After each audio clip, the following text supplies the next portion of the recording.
The band pull exercise is a great exercise to strengthen the posterior rotator cuff, particularly the infraspinatus and teres minor. In swimming, this muscle often gets beat up due to all the early vertical forearms or shoulder internal rotations.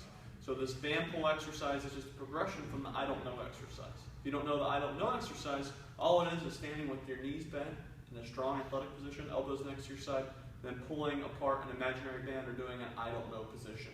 Some common mistakes for this are using the back, arching the back here as they hold this imaginary band, or squeezing the whole shoulders going like this. That's not a bad exercise for recruiting the shoulder blade muscles, but we really want to work on the posterior shoulder or posterior rotator cuff. So to progress that to the band pull, what you'll be doing is just having a slight or slight resistance band in your hands. You can have a TheraBand, it doesn't have to have handles or anything fancy. You stand in that strong athletic stance, have the elbows glued next to the side or as close as is comfortable. Then you're just going to pull that band apart and then go 1, 2, 3 on the way back.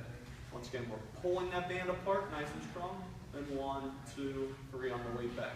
The reason I emphasize that return phase or the eccentric phase with that 3-second interval is just because when we are doing all our swimming, like I said, we're getting all that repeated stretching in our posterior cuff. That's going to create a lot of damage back there. And the eccentric version of the exercise can actually break down the muscle a little bit more and hopefully reorganize it in a little bit stronger fashion so it's able to tolerate those millions of strokes that swimmers do each year in that internal rotation or catch position.